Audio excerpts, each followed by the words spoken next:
Hello, everybody. Welcome back to another episode of Abundant Thinking. If you guys are watching this on video right now and you're on YouTube, just know that these episodes are originally recorded for my podcast that you can find on Spotify, Apple Podcasts, Amazon Music, Audible, and Pandora Music, the name Abundant Thinking. Just for my YouTube listeners, want to throw it out there. I don't think enough of you guys know that. Today, we're going to be talking about something that I have a lot of experience in, and that's not mentioning your wins until they actually happen.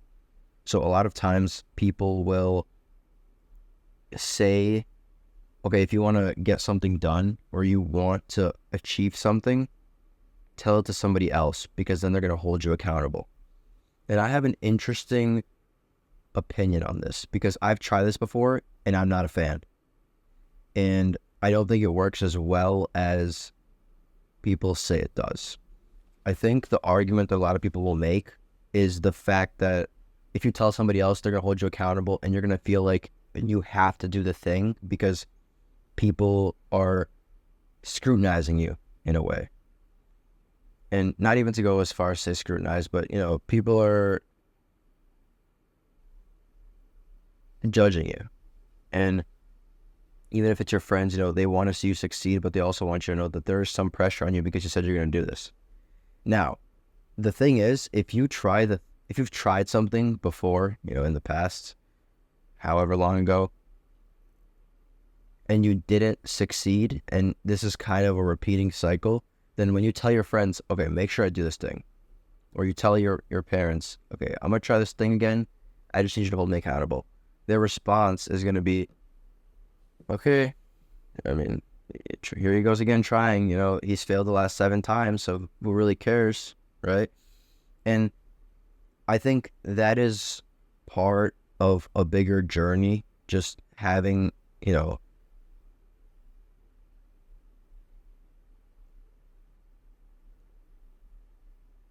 having the past define your present because of the past times that you failed. But I want you guys to try something. And even Ryan Holiday, he wrote the Daily Stoic. He's a very good author. He talks about this a lot. He says, same thing, don't mention your wins until you achieve them. When you guys tell somebody you're going to do something, you get a little bit of a feeling that you've already done that thing. And what I mean by this is, okay, pretend you want to make it to a D1 school, for example, right? Division I, those guys don't know, like very good school for football, for example, right? And you are telling everybody, hey, I'm going to practice, right? I'm going to do this thing. You're telling them what you're going to do. I'm going to practice every day. I'm going to do this thing. I'm going to become D1, right? I'm going to be this big thing. I'm going to be a big shot. I'm going to become D1. You say that so many times that you kind of have the reinforcement that you've kind of already done the thing in a way, right? Because the excitement that you are outputting onto people, oh my God, make sure I'm going to do this thing. I'm going to make it D1. This is going to be awesome. Oh, D1, I'm starting to apply to these schools and they're D1 for football. I can't wait. You're getting excited because in a way you feel like you've already done it. And I have had this happen to me so many times. And this is the reason why I'm making this episode. And the reason that I want to pitch you guys this different way of trying to go about achieving your goals. Because it's never worked for me telling somebody what I'm going to do because I feel like I've already, told them that it's happened, right? And I think throughout my life, I was split testing it in a way, not on purpose, but sometimes I would tell people, sometimes I wouldn't. And I would always notice that when I would tell people that I'm doing something, I would just have this feeling after, like, why did I tell them all that stuff? I'm still in the same place I was 3 hours ago, right? So something to keep in mind, especially for people that like to kind of do things on their own. They don't want to tell everybody and put it in other people's faces. I would recommend this. I also want to say one of my favorite things about this is if you don't tell people about the things that you're going to do or trying to achieve, if you fail in silence, which in my opinion is the best way to fail. I would fail in silence every single time if I could. I love it so much. I would say there's caveats to that. So, for example, I do MMA, and in MMA, you need other people's help. You need them to tell you, hey, you screwed this thing up, right? Because by the time it takes me to realize that I did something wrong, somebody could have already helped me so much further or so much more get like onto the right path. However, there have been so many times where I've thought about doing something and I did it without telling anybody, and it didn't work out as well as I wanted it to be, or I wanted it to work out. And I was like, dang, that's so annoying. That sucks. And then I was like, well, keep moving. And somebody could say, well, you can do the same thing if other people are still keeping you accountable. But the thing is, you feel like there's a close eye on you. You feel like they're watching, they're judging your every step. And even for me, I remember there'd be times where I'd tell my friends, like even in a very small circle, I'd be like, hey, I'm not telling people about this thing because I don't know if it's going to work out, but this is what I'm trying to do. My friends are like, that's so cool. I'm so happy for you. That is awesome. And best of luck, right? And then I don't end up doing it. Or I wouldn't say I don't end up doing it because I do things, but I don't end up in the spot that I thought that the thing would put me in. And what happens in account of that is then my friends will kind of remind me of that. And not in like a judging way at all, but they'll be like, hey, remember that thing you told me about like a week ago? How's that going? And then I have to relive the experience, and I have to be like, yeah, it's nothing. Don't worry about it, right? It's like when you fail in silence, it's just you. You're like, oh, I failed. Dang it. And then, okay, whatever. It's okay. Knock it off. Nobody knows about it, so nobody has to remind you. Nobody has to keep telling you about these things. And I remember that there was this time where I forgot what I was doing, but I think I told my entire soccer team that I was going to learn this new move that I saw. Like whole soccer team, 20 guys. And then I ended up not learning it, and very sporadically, people were coming up to me and asking me about the move because I made it such a big deal. And I had to relive the fact that I didn't do the thing for so much longer than it would have been if I would have just not told anybody, went home and tried to learn how to do it and failed in silence. Something that Chris Williamson talks about that I love is the fact that nobody sees like when you fail, both in a good and a bad way. Like you guys only see like this camera, right? The mic, the quality.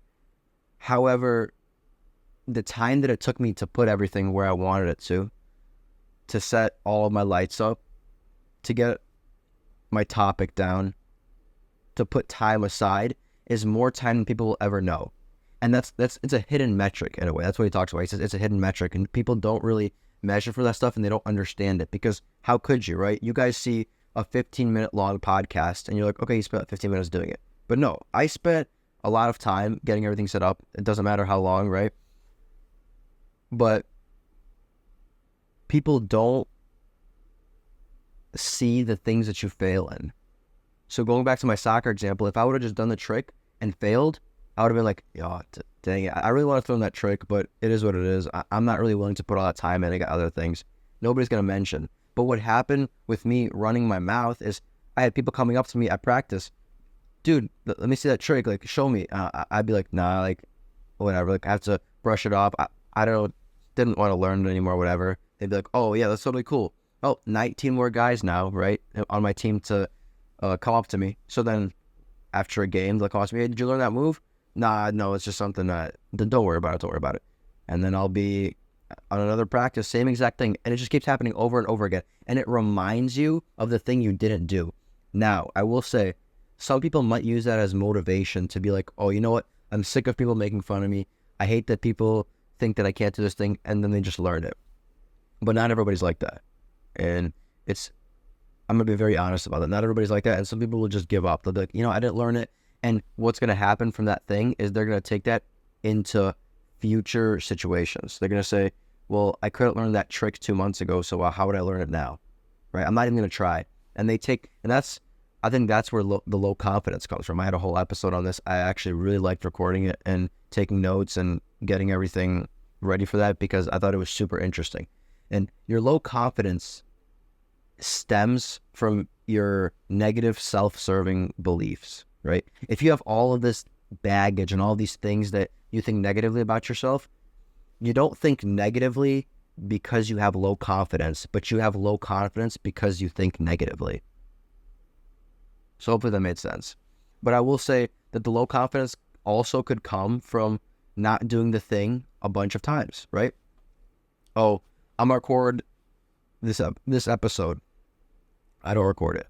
Well, okay, tomorrow I'm gonna record it tomorrow, and then I don't record it, and then after a time, this becomes a trend. This becomes consistently not doing the thing, and then you start thinking in your head, oh, maybe I'm not as consistent as I thought. Maybe, dang, maybe this isn't for me. I shouldn't do this, which is a trap. And it's a hard trap that not enough people can get themselves out of, because they always think to themselves that the thing that they're doing is never going to be enough for them, and they're never going to be able to achieve it because they've never done it in the past. How could they do it now? I would say one of my biggest morals, quote unquote, not morals, but values. Values is better. One of my biggest values that I live by in the things that I do is not telling people what I'm doing. And I don't mean that in like I'm just going to grind in silence and do this thing on my own. No, but I just realized that that's something that works better for me. And I urge you guys to do the same thing. I'm not here to tell you guys what you should be doing, but I'm here to give you my perspective of the things that I did and how it helped me. And maybe you guys could take it for yourself and improve that way.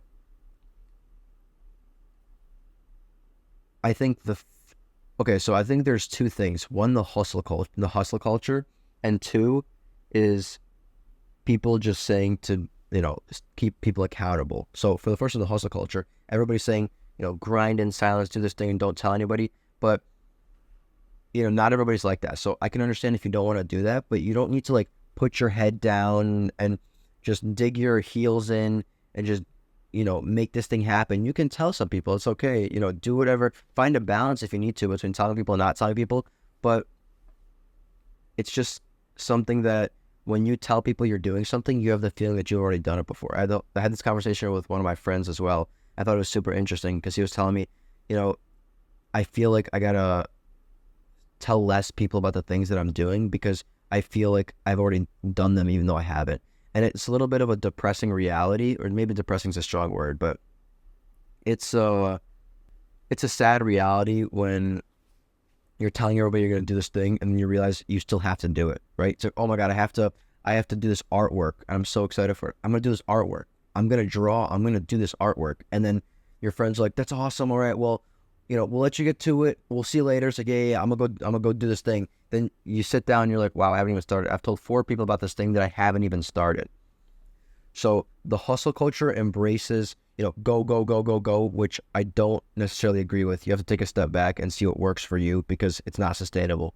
You're going to burn out if you excessively work. And then on the contrary is the people that say to have others to hold them accountable. I personally just don't think that's worked. I don't think. That has never worked for me. All right. I say it very sternly, that has not worked for me. But that doesn't mean it's not going to work for you because people use it. And if this didn't work so well, accountability partners, people wouldn't try it. And, people are different. They're going to find their middle ground, which I think I've done as well. But the thing that I want to highlight the most, I know I've said it so many times already, but you have this feeling that you've done the thing when you tell people. And then it's also nice when you actually do the thing and then start telling people, and they're like, oh, wow, all these things. And the reaction that they get and the emotions, they're very authentic. Because people, when you tell somebody you're going to do something, they're going to judge you based off of what they know about you. If you've done the thing, they're like, oh, wow, he's already done it. That's awesome. He worked hard. He did this, whatever. On the contrary, if you haven't done the thing, you're telling somebody, I'm going to start this business. The guy's going to judge you. He's going to be like, oh, he's going to start a business. Okay. What's your business going to be about? Oh, agriculture. Oh, yeah, that's pretty cool. And then when he's out there, yo, did you hear this guy's going to do agriculture business? Like, he knows nothing about that. He's not going to do that. He's not going to start it. Right. And then let's do the other situation where you've already started it and you've already, thought of everything. So you're going to tell somebody, oh, I started a business. And he's like, Oh, what's it about? Agriculture. Then you start talking all these things. You already done it. If you've done the thing, you have proof within yourself that you're able to achieve the things that you said you would, which is my definition of confidence. It's the consistency of knowing you've done the thing. It builds this bulletproof wall that, okay, I've done it before, I'll do it again. And that's why it's so important. The other example I gave of consistently not doing the thing when you tell other people, that's the opposite of what I want to be like. I don't want to be the person that always talks and then gets in this loop of, oh, I never did the thing. I'd rather just keep my mouth shut and fail. I'll fail 100 times I need to. I fail so many times that nobody knows about and I know about. But guess what? It's made me able to shift my perspective on things to get it right. I love failure so much. I can talk about it all the time because failure is not the means to an end, right? It's not, you're not finishing something when you fail. It's just a misdirection. You get back on the road, right? Just because your right wheel went into the ditch a little bit, put your steering wheel back to the left a little, and you're gonna be back on the road. If that analogy made sense, but it's just a misdirection. So just get back on track and keep going. And it's so easy to fail in silence because when you fail, boom, you just do it. You don't have everybody coming up to you and asking how that thing is going, what you're doing right now, how you're managing everything, because you've already done the thing. A good example of this is even before I was shooting this episode, I know it might be hard for you guys to tell, but I got lights around the camera that you guys can't see, and I was trying to see what works and what doesn't. I wasn't texting my friend, and I think this is actually a good little segue before I finish this off, but I wasn't texting my friend, hey, what do you think about this angle? And then text him and then start moving it around, because then he would remind me, oh, yeah, that angle's okay. Like, did you end up using that? And you're like, no, it didn't work too good. That didn't do. I think instead of me just talking, a good summary of this is I don't like when people constantly remind me of things that I've already gone past, right? You failed, just go past it. Doesn't matter. It's over. It's in the past. Leave it. And when I have friends, family remind me of the things that I failed in the past, it's like, oh, I have to go relive it. I have to re-experience it, and I have to retell the story of why I couldn't do it. There it is. I have to retell the story of why I couldn't do the thing. Oh, the business, I didn't have enough money for it. It's just, don't worry about it, whatever. And, there were so many, I brought up the example of the cameras behind, the lights behind the camera, because I readjusted them so many times before recording this episode. I know this is a very small example. I didn't tell anybody, and I was able to see what works best for me. I'm not asking people's opinion because I trust my own. And the reason I trust my own is because it's worked for me in the past, and if it hasn't, then I get readjusted and realigned. Thank you guys so much for listening to this episode. I'm your host, Elon Gelfand. This has been Abundant Thinking. Again, if you're watching this on YouTube, make sure to subscribe, hit the bell notification icon, and check out my actual podcast streaming on Spotify, Apple Podcasts, Audible, Amazon Music, and Pandora Music. Thank you guys so much again for listening. Tune in next Tuesday. I'm going to have a great episode for you guys, and I will see you guys later.